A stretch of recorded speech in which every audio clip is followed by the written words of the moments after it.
I was laughing actually. I was watching your TED talk from 2005 the other day, and I couldn't help but find it slightly strange that in 2005 we're speaking about the speed of life and how ramped up everything was and how busy we all are. And I thought, no, that was true. I was 18 then, and year 12 felt relatively busy. But it wasn't until 2 years later that I got my hand on the first iPhone. And I feel since 2007 to 2024, the conversation seems to go, since the iPhone has come in, it's been an incredibly busy time. But I think the fact that you had such a popular TED talk 2 years prior to that suggests that it was perhaps an issue not only a couple of years before that, but I'm guessing from what I've heard, like way before that. Yeah, I mean, we've been on an upward curve of acceleration for a very long time now. And the whole cult of speed that we find ourselves marinating in here today in, what are we now, 2024, has really deep roots. I mean, it goes back, if you want to parse it and pull it apart, get down to its brass tacks, it's really about our unhealthy relationship with time. So as soon as man began measuring time with clocks, we suddenly had deadlines. And as soon as you have a deadline, you have hurry, right? You've got something to rush for. So weirdly, I mean, this is one of the things that I found most extraordinary in the research, was that you can go back as far as, ancient Rome, and people are complaining about sundials dicing up their days into chunks that force them to rush from one activity or one task to the next, which to us seems preposterous today, but is actually the same phenomenon, right?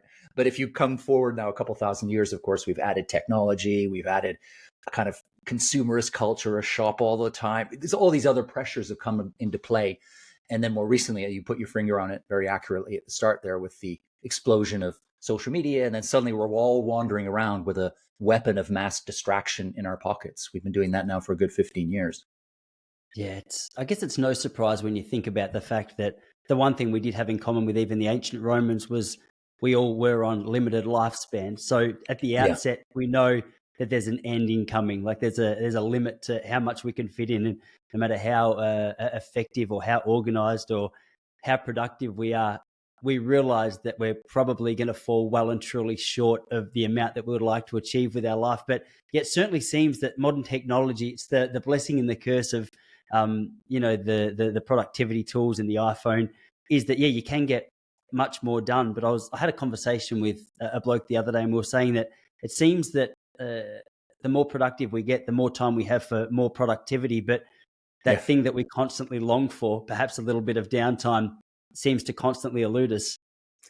Yeah, I think that these tools that we carry around with us, or toys as well, right? The phones and so on, are incredible, right? I'm not a Luddite. I love them. I have an iPhone and a MacBook. These are great. I couldn't live without them.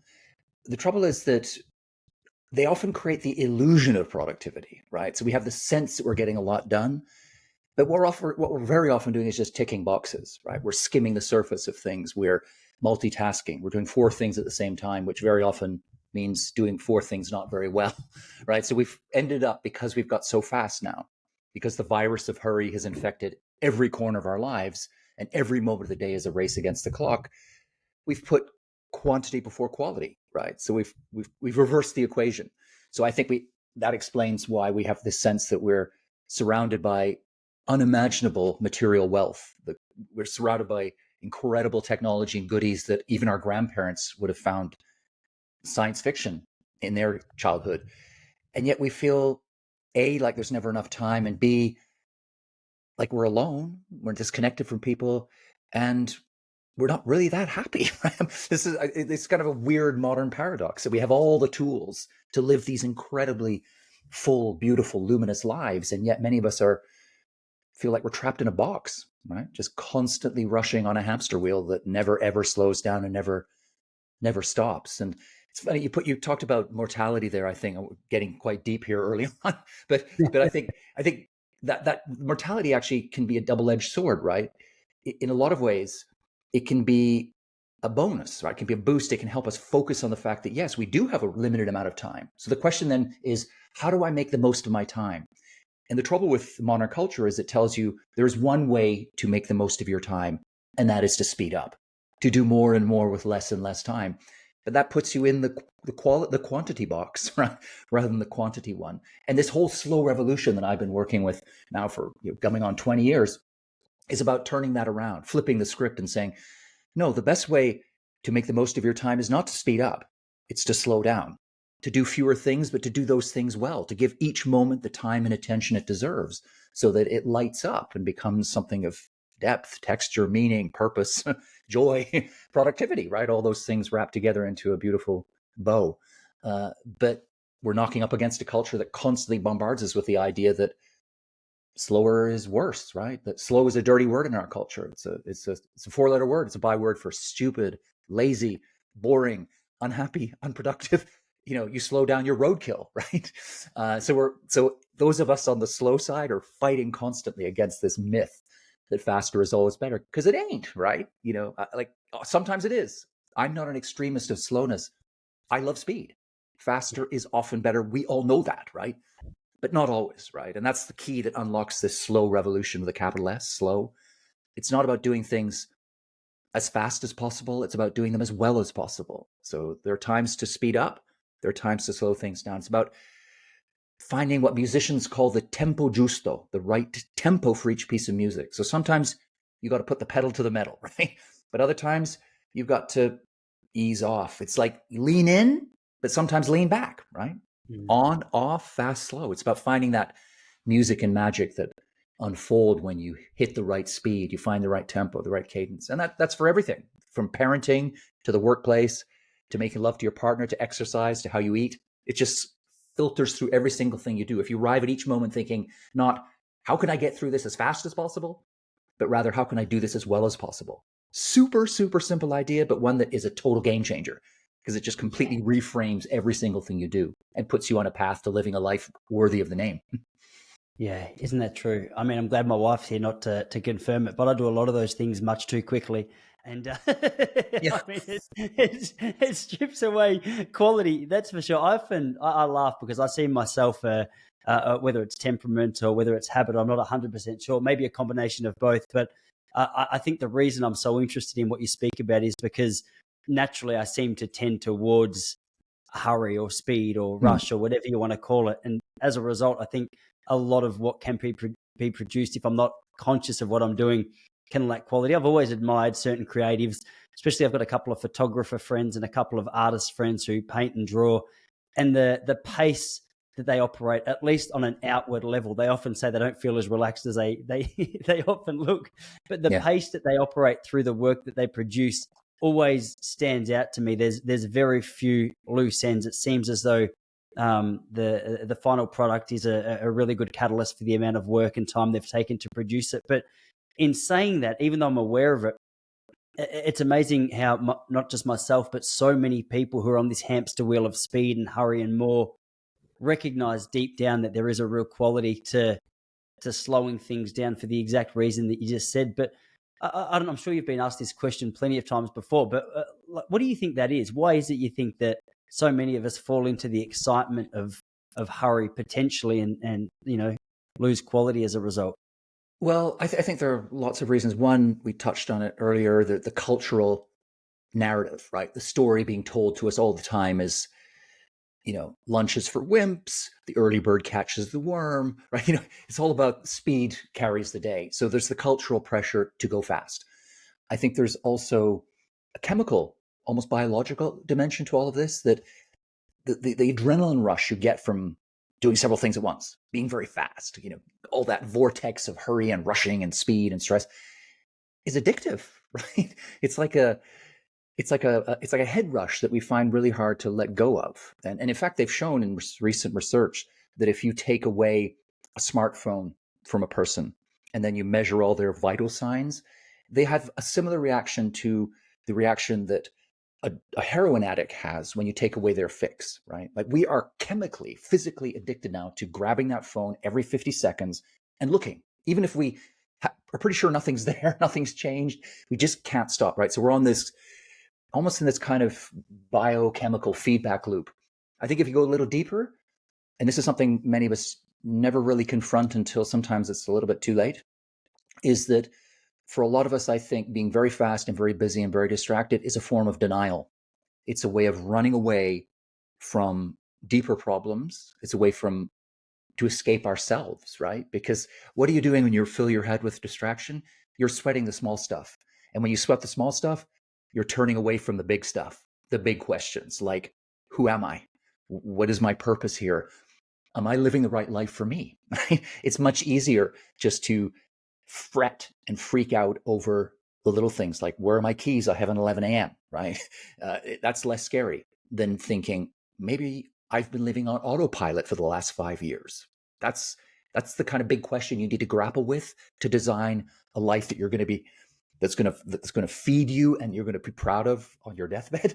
But it's scary to do in the now. It's easier just to say, you know what, I'll kick that downfield and let's see what's happening on Instagram, and do a bit of doom Sure. scrolling to take our minds off it. So I think this is one of the things that people find most frightening and daunting and difficult to get grips with when it comes to slowing down, is that what very often it boils down to is a reacquaintance with yourself, right? It's a meeting with yourself that you've been putting off for a very long time. And that's scary, but good. That's how you make a life worthy of the name, right? Is having those big conversations with yourself. Yeah, I used to listen to a preacher, and he would often say that busyness has just turned into a form of laziness that stops us focusing on what's truly important. And that always just rang true with me, that quote. And I thought, whenever I fall into the excitement, the dopamine hit, the rush of hurry, I go, okay, exactly what you're saying stands out as even truer. Stephen Covey, in his 7 Habits of Highly Effective People, had a great quote or he had a great chapter, I think, dedicated to the idea of writing out your own eulogy. And for those people who lack clarity on what it is they would like to actually focus their limited time on, write the eulogy and remember how it is you'd like to be remembered from the people that you love. And very often, the other side of that eulogy, or throughout that process, you recognize what truly is most important. But I mean, like, even when you establish that, which I did a few years ago, and I sort of, I mean, I know it, and I go away from it. It's sort of like an anchor. I drift off, I come back. But it doesn't necessarily always help with that hurry throughout the day. I mean, I'm on Instagram, I'm on YouTube, and stats are very exciting. Speaking about that feedback loop that we buy into, I mean, there's nothing more exciting than seeing a video or a post or something take off, and that constant checking of where are we at now on the algorithm. It's something that if I'm not careful, I'll fall into. I've recently started just getting back into this idea of Sabbath, like an idea of one day off a week. Which obviously has been a really important part of especially the Jewish tradition for a long time. But I noticed throughout that day, I just put my phone and computer away, and I'm amazed at just that twitchy nature of my mind that seems to have been programmed throughout the week. But by the end of Saturday afternoon, which is the day I do it, if I've done it well, I'll notice there's a calmness. There's almost like you don't need it as much as you think you do. And it's strange how many of us know that, but don't live accordingly. But still struggle. Yeah. Well, that's the human condition, isn't it? Is to know the truth, but struggle to embrace it, right? Or put it into practice. That's across the board. It's the same with, our diet, right? I mean, we know what puts on weight, we know what doesn't, but there we are snacking on the wrong stuff, and in the middle of the day, right? It's just, these things are hard to get our heads around and to change, but not hard is not the same as impossible, right? And I do think there are levers we can pull. I think Sabbath is a really good idea, and if someone finds the idea of a whole day Sabbath a little bit frightening, start small with a mini Sabbath. Like, say, during the day, every weekday you're going to have 1 hour of just, there is no phone, there is no screen anywhere, and then go up to 2 hours or something, and just play around and find the right recipe that allows you to free yourself from that constant nagging, gnawing worry about what the algorithm's doing, or what your numbers look like, or what's happening on the outside world, and go inside, because you need to go inside sometimes in order to bring the best you outside, right? And always to remember as well, something it came to my mind as you were talking about Stephen Covey and the pastor, is that very often when we're going very fast and distracting ourselves, it's not that you're running to something, you're running away.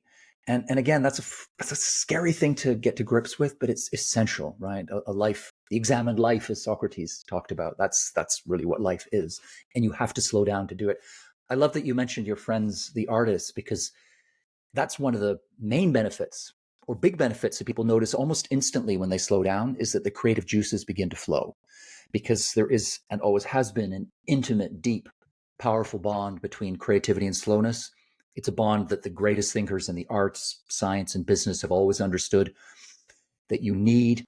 And we know this from brain science, right? That when human beings shift into a richer, more new, relaxed, slow, mellow mode, the brain shifts into this nuanced, more creative mode of thought. And psychologists call it slow thinking, right? So the clue is in the title. Yeah. And in fact, let me ask you this. I'll put a question to you now that I ask this question anytime I do a public event, and the same thing always happens. And the question is this, when do your best ideas usually come to you? And, I've put that question to doctors in Sydney, lawyers in New York, bankers in London, and no one anywhere in the world has ever said, my best ideas come to me when I'm juggling 45 emails or racing to meet a deadline with the boss or a client breathing down my neck. The number one answer you get around the world, maybe this has probably come to some of your listeners right now, is in the shower. Yeah. Or walking the dog or swinging in a hammock on vacation. They come in those slow moments. And that's just one reminder of one of the joys and benefits and the power of slowing down, is that you fire up those creative engines, which is so important at work, but also in our lives in general, right? We know this is one of the things, especially with the AI revolution exploding all around us, we got to double down on what humans do best. And what humans do best is the slow stuff: listening, empathy, feeling, communication, creativity, right? That's where we're going to thrive as human beings in an AI dominated, or an AI world where AI is calling a lot of the shots. And all of that stuff comes from slowing down. You can't listen unless you slow down. You can't communicate unless you slow down. You can't feel and empathize if you're rushing all the time. You can't create if you're racing through every moment like a dash to the finish line. You need to slow down to do all this stuff. It's staring us in the face, right? It's all there for us. It really is. And even little hints like as you move away from things like records and you go to tapes and CDs and now to Spotify, all of a sudden people get nostalgic about the idea of records and how beautiful they are and how much it sounds better and how relaxing it is. And the same is now true with Audible, which I'm guilty of using on a regular basis. And I'm sure I've got through a number of books that I wouldn't have otherwise got through. But all of a sudden now with Audible, not even really being that old in the context of what we're speaking about, a book all of a sudden seems to be a romantic notion in so many times. It's a symbol of slowing down, a symbol of relaxation. And there's so many ways that like this idea can be expressed, hey, because it's not just, I know we're focused mostly on the culture of hurry and particular with that of the work that we do. But this applies to material possessions and it applies to travel and it applies to, it's almost just like that spirit that infiltrates every element of our life. And with that said, I sort of just post that out there because I think one thing which is overwhelming when it comes to trying to take steps towards slowness is you might make practical steps in one particular area of your life, say work, or the way that you structure your work life.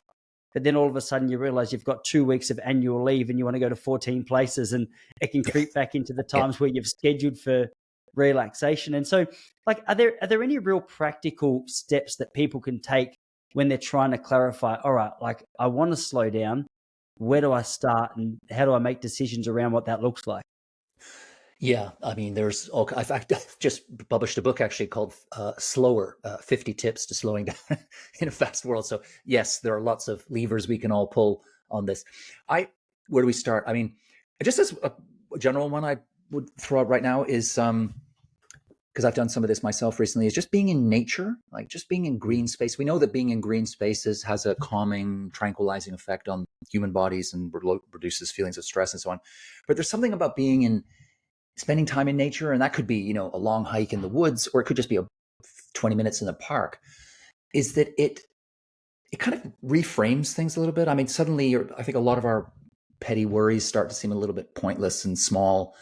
And there's something just very slowing and relaxing about being in nature. So I would always say to people, if you're feeling all hyped up and you're not sure how to just get off that hamster wheel, a good starting point is to step out of your office, get out of your house, and just, take your shoes off and make them, like put them in the grass, right? Wiggle your toes in the grass, put your foot in a stream, lean up against a tree, just get in touch with nature. And that can have an instant kind of, effective bringing on a kind of serenity, right? A kind of slowness. But actually sort of harder, nuts and bolts stuff. I mean, one thing I suggest people is always to do less, right? That's a crucial starting point for slowing down, is that we're all constantly and chronically trying to do way too many things. So prioritize, delegate, look at what you're doing. Take your calendar and look what you've got laid out for the next week, each day. And for each day, put everything in a list of what's most important to least important, and then cut the least important thing. Just cut it, right? Which I know a lot of people will be thinking, I can't do that. I actually need 4 more hours to do all the other things that I need to do. But when you actually slow down, stop and reflect on all the things you're doing, I think most of us realize that a lot of the stuff we're doing is just filler, right? It's stuffing. It's things that we won't even remember 10 days from now. Even 2 days from now, we won't even remember it. But we're on autopilot. We're responding to other people's expectations. We're ticking boxes. We're going through the motions. We're just doing stuff without even thinking about doing it. So just take a moment, try to do it 2 or 3 times a week where you just pause, like really pause. No podcast, no music. Just look at what you got laid out for the next week and say, do a triage, right? What is really important here? And what can I let go of? And I guarantee you'll find stuff to let go of. And as soon as you do that, you open up space, you create oxygen and allow the things that really matter to occupy more time, to get more of your bandwidth and your energy and your love and your attention. And you'll do them better and enjoy them more, right? And then once you've done that for 3, 4, 5 weeks, it just becomes second nature. And you find yourself doing triage all the time without having to sit down and make a ritual of it. So I think that's a really useful thing. And actually, just as an addendum to that, I always suggest when you're starting off on this journey of doing less and trimming and pruning your schedule like this, because you're going to feel panic at the start. You're going to think, oh no, I can't let this go, right? The whole sky will fall in. It won't. But to remind yourself that it won't, I recommend creating a not to-do list. So we all have a to-do list. So when you move something off that to-do list and say, this is not important enough for me to do, put it on a not to-do list and keep those not to-do lists in a drawer somewhere or on your phone in a note. Come back to them later on and you'll be amazed. You'll look at them and think, I don't even remember that thing, right? At the time I thought, I can't let this go. It's so important. A bit of perspective, some time goes by, you think, dude, I don't even remember why I thought that was important at the time. It wasn't. And that, again, just broadens your horizons. It widens your lens and it allows you to take a bit of perspective and realize that so many of the things we do day to day that feel urgent, undeniable, and undroppable are not. They're none of the above, right? They can go. Yeah. It's amazing how much just getting out in nature hits a reset button. I remember hearing, not sure what's her name.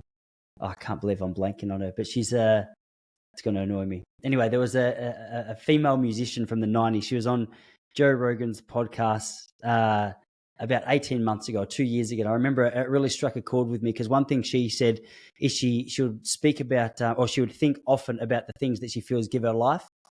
So she would take notice of the place that cause stress, whether that's too much admin or too much people, too often. And then she'd go, okay, well, I've got a certain amount of time that I can attribute to that. But on the flip side of that, I've got certain things where I feel as though I expand, I relax, I open up, I can get out and just breathe. And one of the standout points for her, and I know so many people, myself included, is just getting out in nature. And just a couple of weeks ago, I downloaded a book called The Hidden Life of Trees. I'm not sure if you've heard of it. It was I've heard from of that. like I haven't read that. Yeah. Good. It was not what I was expecting. And honestly, I don't even know why I chose it. It just sounded so interesting and so left of center to what I would usually read that I thought I'd pick that up. And I started listening to it. And one of the opening chapters was the author speaking about what's so magical about trees and why they included in so many kids' stories. And what is it about like the mythical forests that appeal so much to it. And one of the points he made was that trees live in a different time zone to us. They live in a different time frame. Often, especially the big trees, I could be misquoting, but I think he said the oldest tree in the world might be like 9,000 years old. And like or maybe that's way underquoting. I think it might be 900. Sure. I think the oldest ones are those ones in California, sort of general. They're like I think they're 900,000 years old or something. Yeah, but yeah. I mean, epic scale, right? We're talking about geological slowness here. For sure. And he was just speaking about how there's something that seems to be in the air when you're walking through that. It's almost like not consciously, but there's some element of wisdom contained within that. And I thought, oh, well, it's an interesting way to look at, but at the very least, I get that feeling when I walk through that, hey, things that are causing stress when I'm sitting at my computer all of a sudden seems to lose a little bit of power when I'm walking past trees.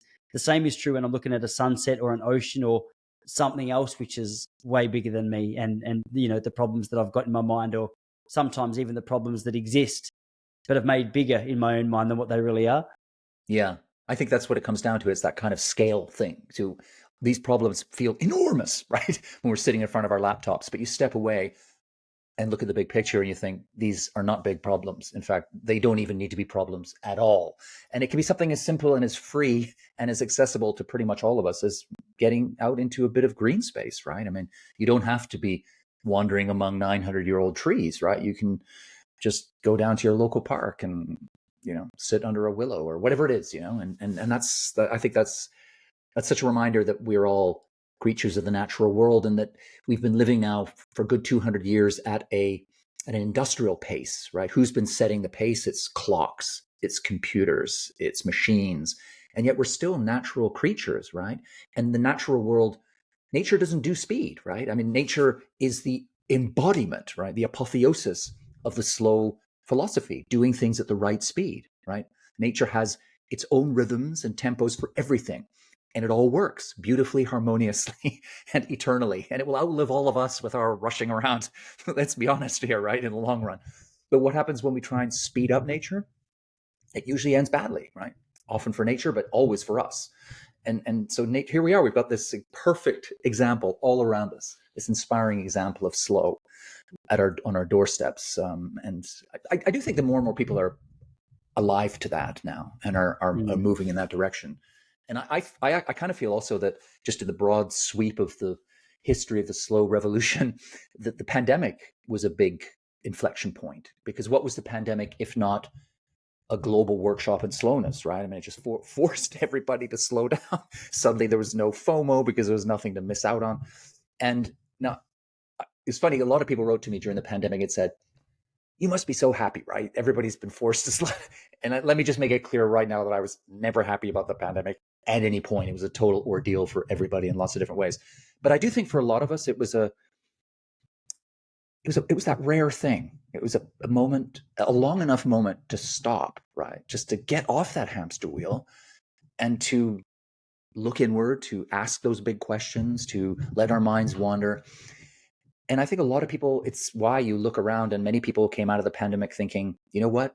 I realize now that I was living a life that wasn't the right life for me. I was in autopilot, and I'm going to make some big seismic changes now. So people coming out of the pandemic, changing careers, moving to a different country, leaving bad relationships, changing, I don't know, gender, whatever it is, right? Big changes that never would have happened if people hadn't done that slow homework, if you like, that metaphysical inward, housework inside their own heads that you need to slow down in order to do properly.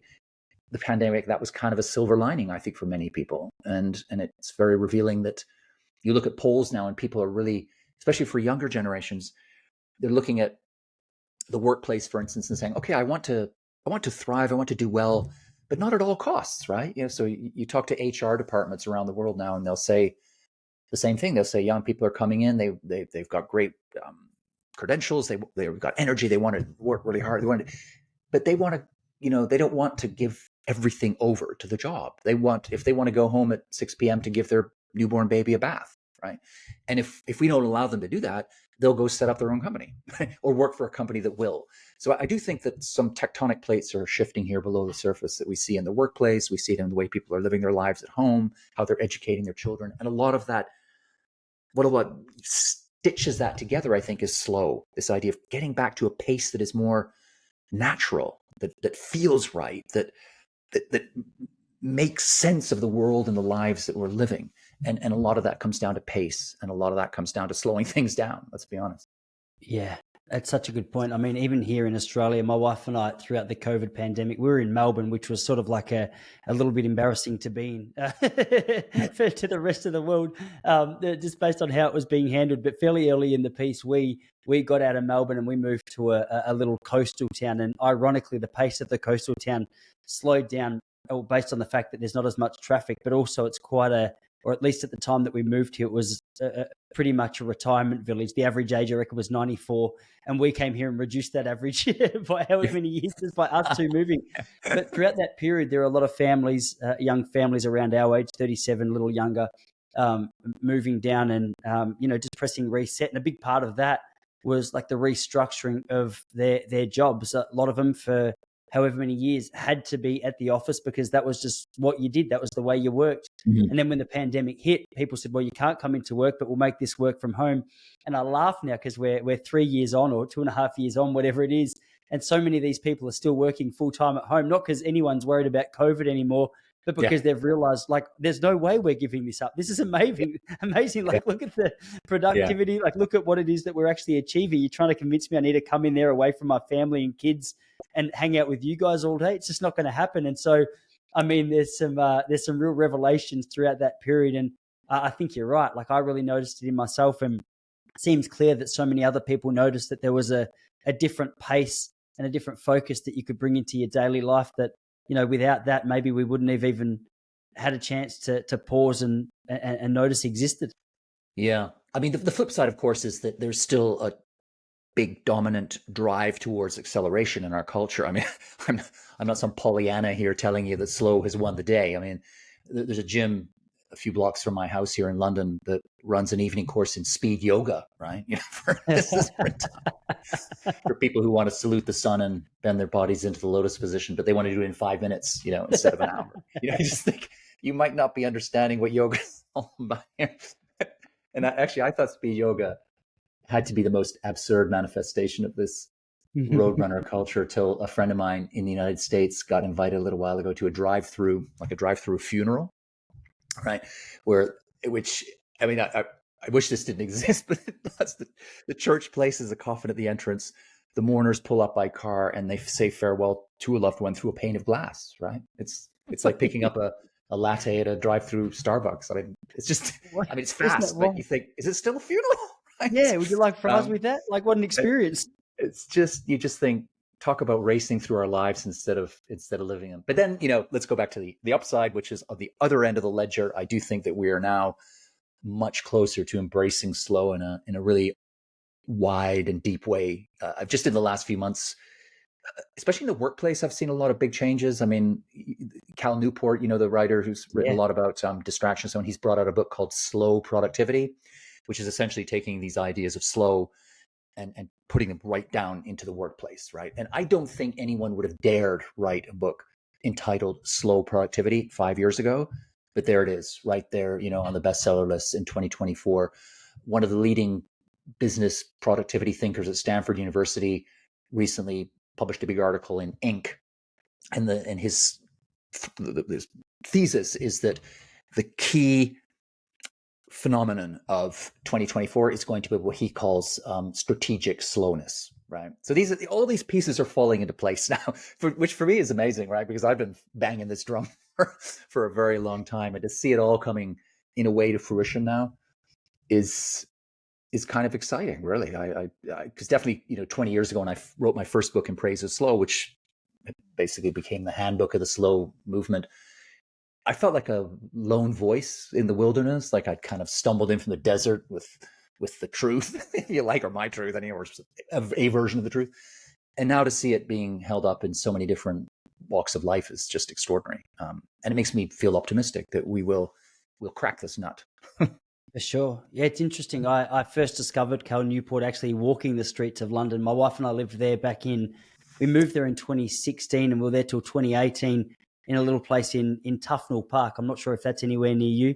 That's another part of London, but I do know it. Yeah. Yeah, sure. Right near Camden Town on the Northern Line. That was like a couple of stops north of Camden Town. And I remember I was going through a phase there where we'd sort of moved away from the routine and structures of our life here in Melbourne.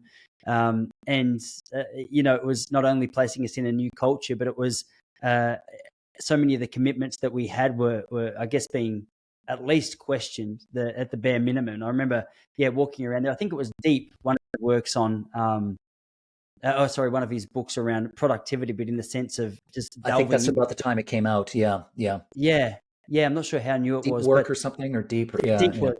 Deep Work. It was. Yeah, and around that time, I was kind of down the rabbit hole of the minimalists and a number of these others. But it's amazing that there seems to come a point in everybody's life where this realization that the road that they've been on may not be the most effective, or at least most in line with what it is that the legacy that they'll like to leave. looks like, and they start to ask these kind of questions. And I mean, whether it's the COVID pandemic or having kids or illness, it seems to come at you in some way.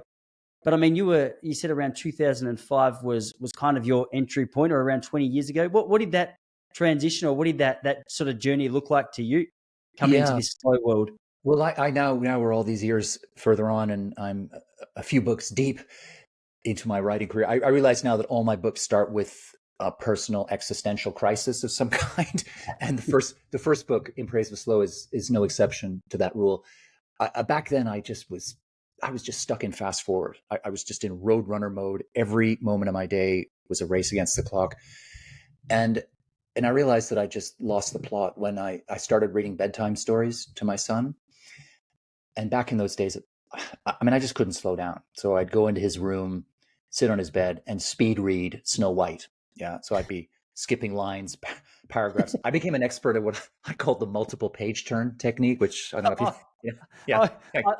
I'm not even kidding, and I'm ashamed to admit it. Before we recorded this podcast, I was doing the exact thing with Toy Story 4. It's a book that's about that thick. My kid wanted to read before he went to bed, and I had 10 minutes to get to you. And I thought, I'm going to have to skip some line and some pages. But here's essentially what the pictures are trying to tell you. That's right. Here's the executive summary for you. Now go to sleep. And it was, of course, but I'm sure your son, like mine, knows the stories inside out. So my son would always catch me and say, "Daddy, why are there only 3 dwarves in the story? What happened to Grumpy?" And this really lamentable state of affairs. Book, yeah. It went on for some time until I caught myself flirting with a book I'd heard about called The 1 Minute Bedtime Story. So Snow White in 60 Seconds, a book that had been published at the time. And I thought, hallelujah, man, I need that book now, right? Amazon, like drone delivery. But then it was like bulb over the head. And I just thought, whoa, has it really come to this? Am I really in such a hurry? I'm prepared to fob off my little boy with a soundbite instead of a story. And it was one of those moments of searing epiphany. It was like an out-of-body experience. I could see myself there in sharp relief. And what I saw was just, it was just ugly. It was unedifying. I thought, this is insane. I'm just accelerating everything, even things that really should not be. And I thought, I just need to slow down. And that was kind of the starting point. And then as a writer, I wanted to understand not only my own addiction to speed, but the bigger picture. So I kind of began investigating, and that just led to that first book and where we all are today. So the multiple page turn technique, I mean, just hearing you describing it there, I mean, I'm 20 years on from that, and it still brings a shiver. Like I feel myself going back to that moment and just thinking, oh, what are you doing? Because you never get those moments back, right? This is the thing. And what are we rushing? Okay, you had to rush from that reading session to our meeting. So, in that case, but so often I'd have been skipping paragraphs and whole pages with my son, and there was nothing that I had to do afterwards. I was just on this treadmill of speed, and everything just had to be fast. I just couldn't bear bedtime stories because they were so slow. It was like a punishment beating, right? Just the very act of slowing down that much felt like it was just painful, which is an awful thing. I used to dread bedtime stories. It's a terrible confession to make as a parent, right?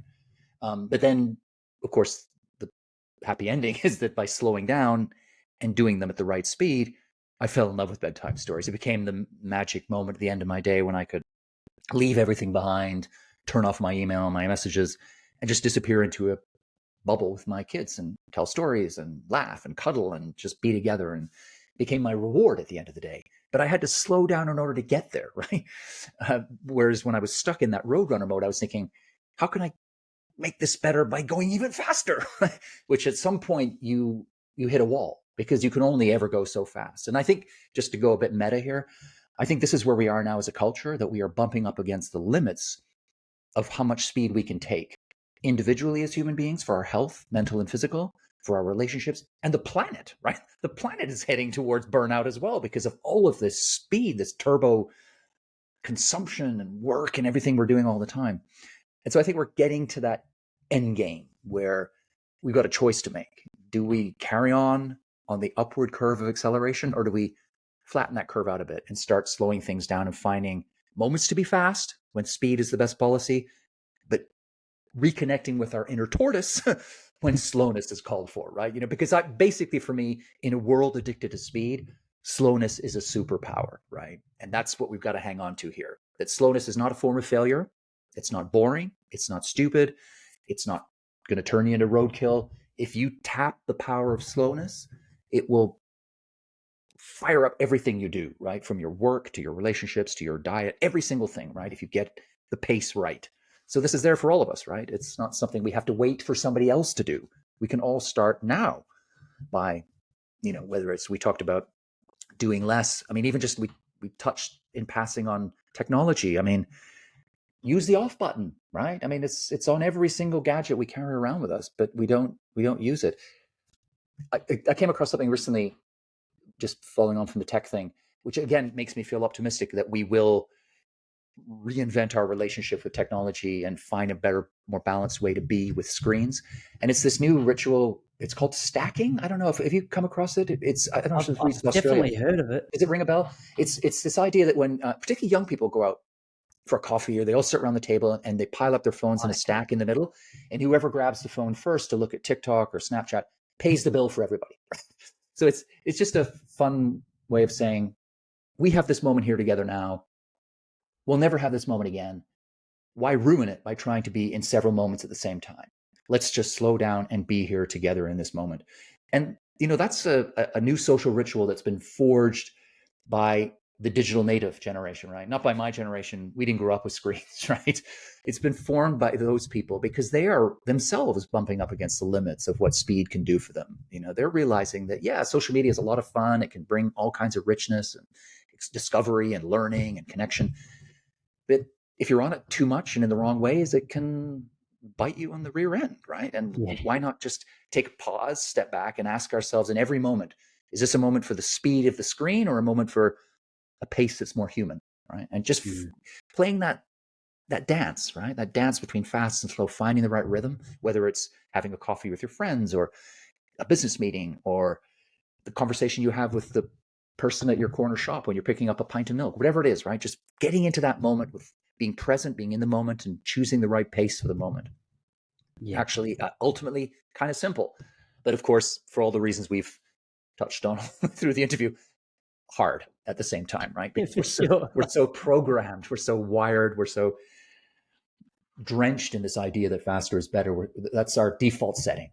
But we need to make those changes, small changes, change habits, all that kind of stuff we've all read in self-help books, podcasts that help us, forging new habits, new regimes, new ways of being in the world, and start small, right? This is one of the things I find quite funny is that people nowadays, we're also impatient that we even want to slow down fast, right? So people hear this podcast or they read my book or they whatever, and they think, yeah, I need to slow down. And what do? Well, they sign up for meditation, and then they run across the street to do some yoga, then they dash home to cook a 4-course slow.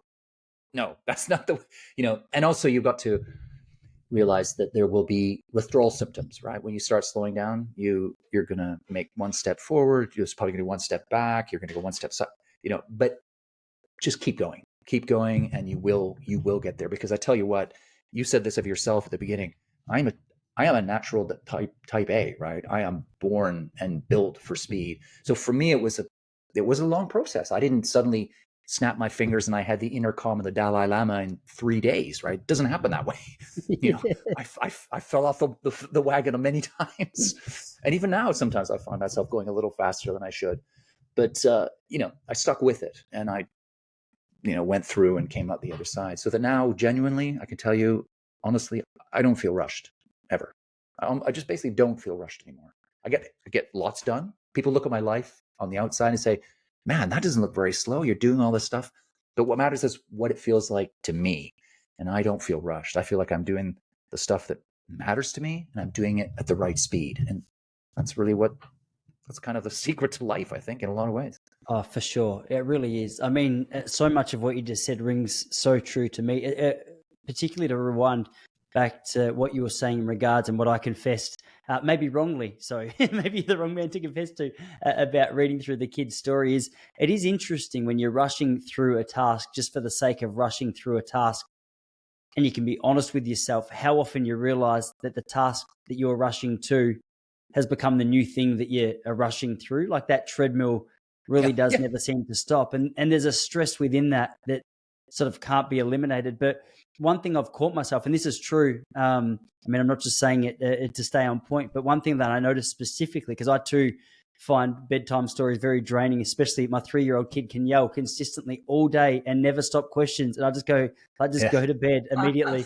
And one thing that I'll catch myself doing is in those moments when I'm actually like, all right, there's nothing that needs to be done necessarily after this. Like the kitchen's clean. There's nothing on telly, whatever it might be, it's actually way more enjoyable than we would otherwise realize when we've got that speed vision goggles attached. And it doesn't stop at reading a bedtime story. I'll notice this at the gym or going for a run or lunch with friends. I mean, I'm sure it applies to every situation, and maybe that's the reason that Eckhart Tolle's Be Here Now book is so popular, is it gives you some really practical guidance on, hey, where are you rushing off to?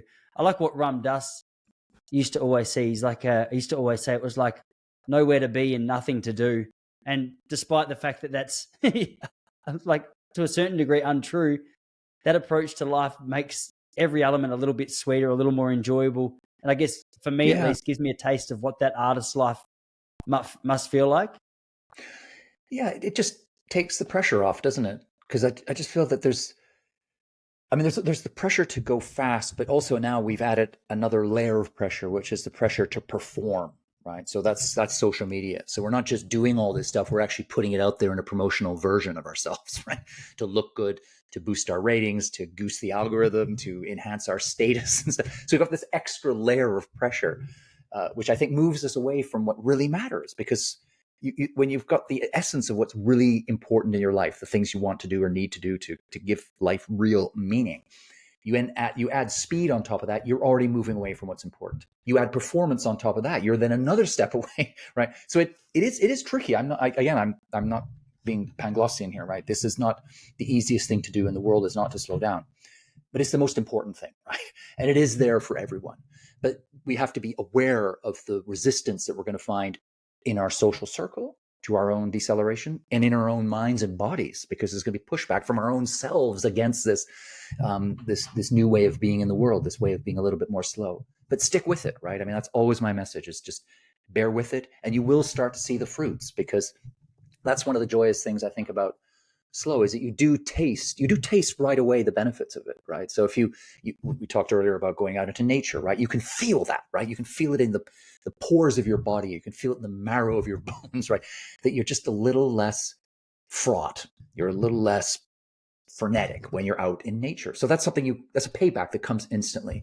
If you take time over food, you put the phones away, have a meal with your partner, and linger over it, there's a kind of sensual sensory joy that you feel right away. So there's payback right up front, and you can create new feedback loops then, right? Remind yourself of how relaxing it was, how freeing it was to spend that 15 minutes in the park before you spent the rest of the afternoon in the office, or the time you took a little longer in the morning to linger over coffee with your partner before leaving, or that bedtime story that you took the time to read instead of jumping a page, and how that extra little warmth in the cuddle with your child before he went to sleep after. Just remind yourself of those little Easter eggs that you're going to collect along the way as you slow down. And that you'll then create new pathways in your own mind, neural pathways, new reward circuit pathways. So you can move away from the old pathways, which are so poisonous and toxic and lock us into this roadrunner mode of living that's just basically a downward spiral, and create new, more healthy ones that allow us to create lives that we're going to be really proud of and we're going to enjoy living. For sure. And slowness is the key there, right? Yeah.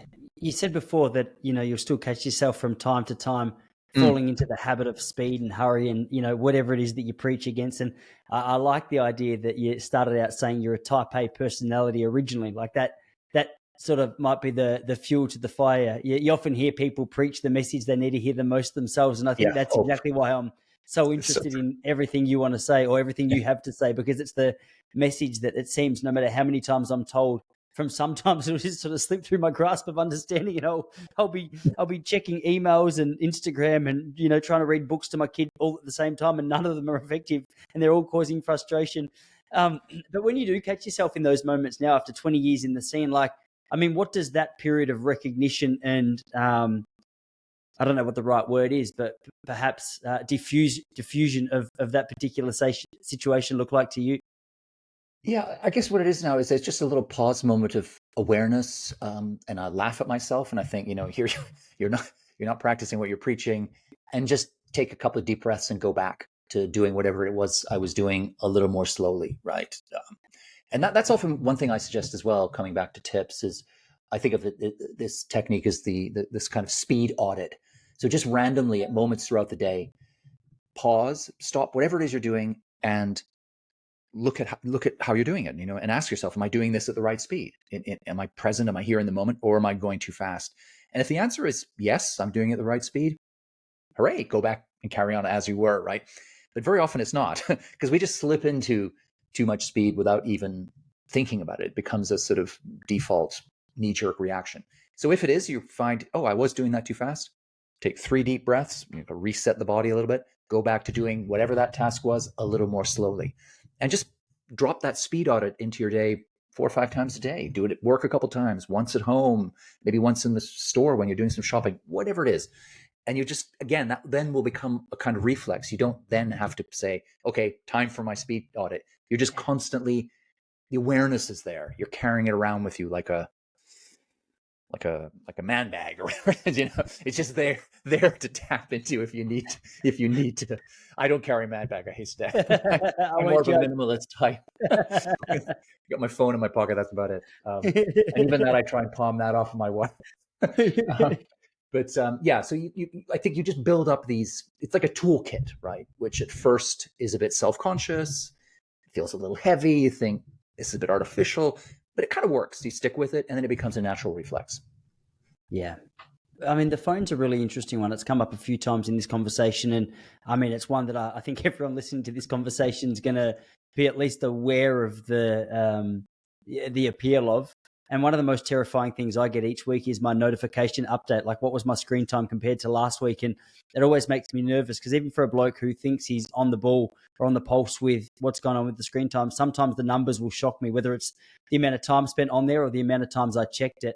And I've got a couple of just good practical rules written down around my phone time. Like a simple one is just allocating a 15-minute block each day, where it's like, okay, if you want to go on Instagram, you can, but it's got to be within this 15-minute block. And I mean, this is one that I fail on a regular basis, but it's been really helpful when I stick to it.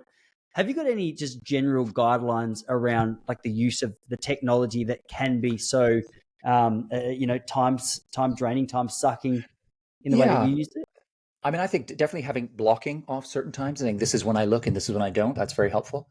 I think it's also helpful. You can actually, program the phone to cap the amount of time you can spend on certain sites. So that's very helpful as well.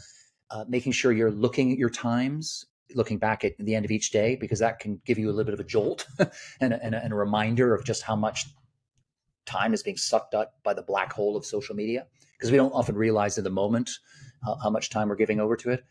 I think also something very simple and tactile and real worldy is where you put your phone, right? Because they've shown that the actual physical placement of the phone in your life affects how you relate to the technology. So for instance, they've shown that if 2 people are in a conversation together, and it could be anyone, it could be, husband, wife, 2 friends, colleagues, partner, whatever.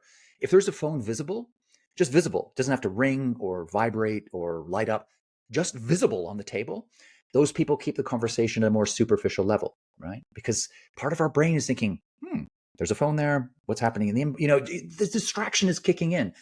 So a simple win, anytime you're in a one-on-one or any kind of conversation, hide your phone, like literally put it in a bag, maybe a man bag, right? Or slip it under a newspaper.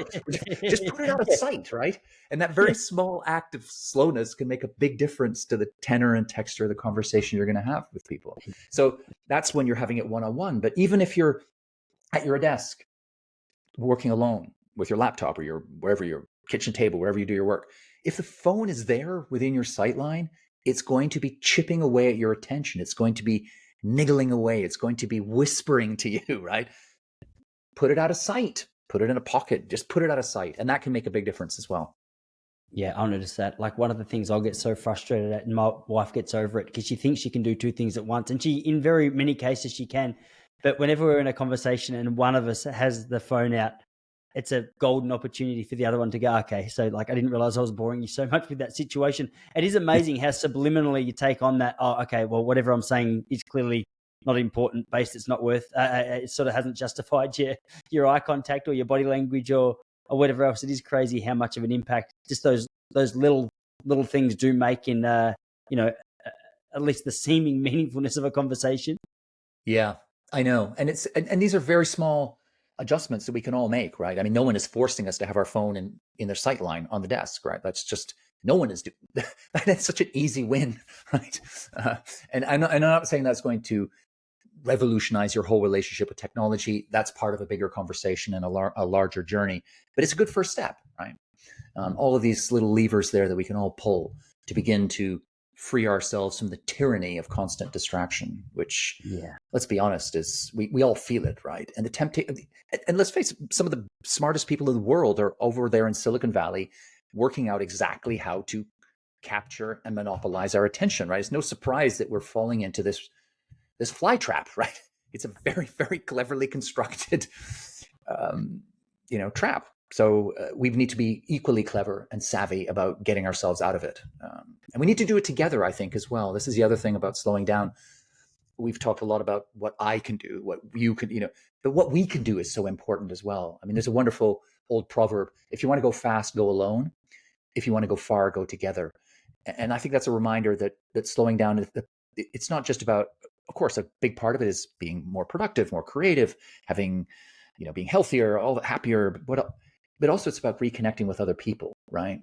We are social animals. That's what really gives life meaning and joy.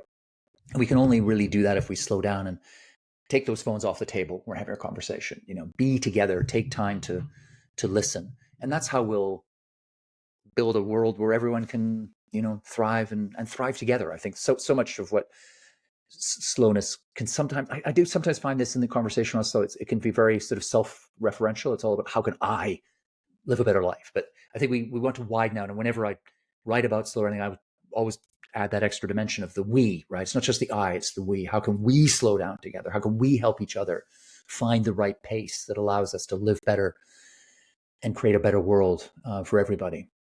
Yeah, man. No, I mean, it's a message which has been going on for a long time. I know you've spoken about it for a long time. You've still got books coming out on it. I know it's the reason, I think, at least from my perspective, is that it stays so relevant for so long, even in the short span, in the context of things that I've been alive, is, as we've said, like often you'll grasp it and it'll slip through your fingers. But I'm going to make sure that for everyone who has enjoyed this chat can get access to, all of your work. So is there a good place for me to direct them to your website? Yes. Barry, yeah, I've got a link tree with everything you could possibly more than you could ever want to know me and my work. It's just my name. It's carlhonoré.info. So Carl Honoré, Carl with a C, Honoré, HONORE.info. And everything's there: video, audio, books, courses, you name it. My TED course, how to slow down. And it's all there. One place, one stop shop. Yeah. All right. Well, I'll make sure for everyone listening that is going to be linked in the show notes. But man, I'll love you and leave you. Thank you so much for making the time. I was really looking forward to this chat. I've loved your work from a distance for a little while now, so it's nice to get the chance to sit down and go back and forth with you. Thank you very much. It's been a pleasure from start to finish. Looking forward to getting this out into the world.